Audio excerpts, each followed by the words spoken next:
Alright guys, I'm back here with a tutorial because I saw someone was asking a question about using the FS7 with the Boss GT-100 here, and I thought it would be nice to, make a video about this, show you how you set up the FS7 and how you, make it work with the GT-100.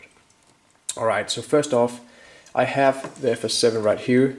I have the power in, so you can see there are light in the LEDs. And I have one cable going out here, and I have it going out of the A and B socket.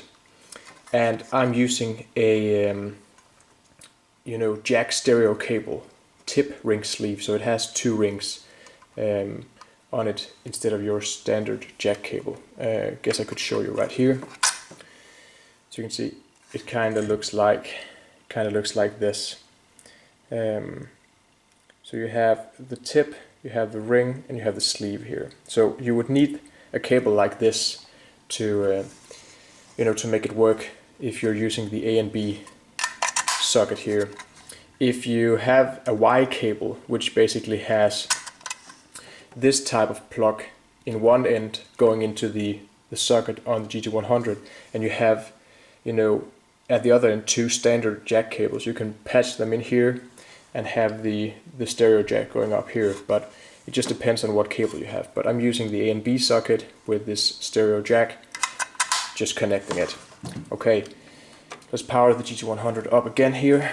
The way to set this up, the manual says that the polarity switch should be set to 1, and the mode switch should be set to the momentary setting.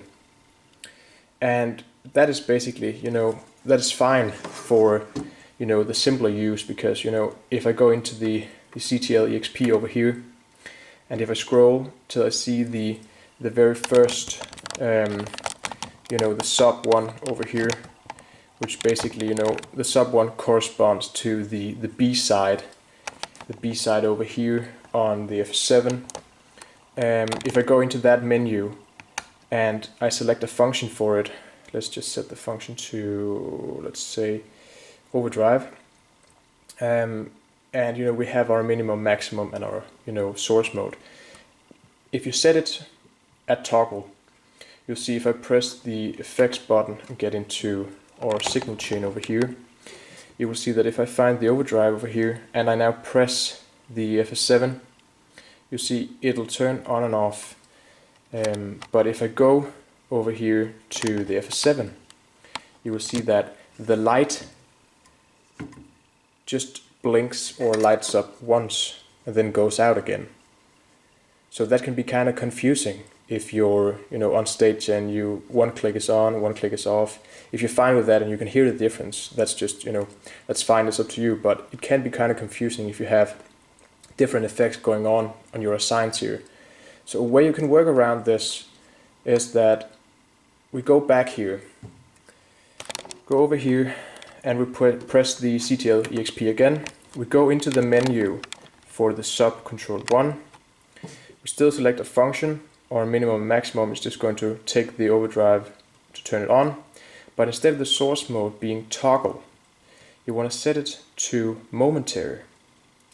And if I press the effects button and get into it again, you will see that when I press the B switch on the FS7, the overdrive will only be on as long as I press the switch. So if I can bring the switch in here, I press it now, you can see it's on while I hold it down. When I let go, it turns off. So this is a momentary pedal assign. So if you only need a chorus to be on a few seconds, you can assign it like that and basically just hold it in with your foot and let go when you need it to be turned off again. And my settings are the same, still set to polarity 1, and the mode is still set at momentary, so that would make sense. So you have two options there. You can either press the CTL EXP, go in and have it set at toggle, which basically means that one presses on, another presses off, but the LED will only blink shortly while you press it. If you set it to momentary, the effects will only be on as long as you are pressing the switch on the FS7, and the LED will stay on, you know, engaging that the pedal is active, and when you let go, it goes out, meaning that you don't no longer have the effects engage. But as I said, if we go back in here and we set it to momentary, press our effects button again, but we do a small adjustment on the FS7 here. If we take it from the momentary source over to the latching, you will basically see, you know, we leave the polarity at 1, just do that for all 6. But change the mode to latch the, you know, the right side of it.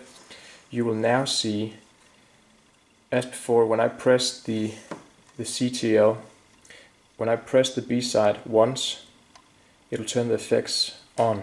But now you'll see the light is on. When I press back out again, light goes out, effects turned off. So that's a very nice way to do it here.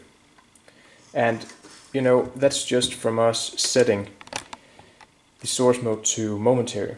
If I change it back to toggle and we go into the effects block again here, you will now see that I have the FS7 here. If I press, we still have the effect going on, but when I press it again, you'll see the light goes out, but the effects is still on. If I press it again, the light comes on, the effects go out. If you press it again, the light goes out. So you have to basically press it 2 times in order to take it out and turn it back in again. So watch out for that. You want to go into the CTL EXP, and if you want to do it like this, you want to set it to momentary, and you can go back into your effects.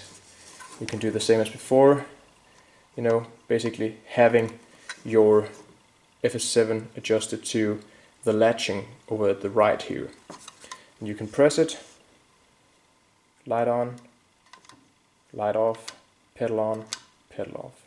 Basically very straightforward and very simple, and a nice feature because you'll be able to see that when the light is on, you'll know that your assigns and your effects are, you know, active. When you press it out, the light goes out, you know that you no longer have your assigns on. So great. A nice little tutorial here, guys. I will see you soon.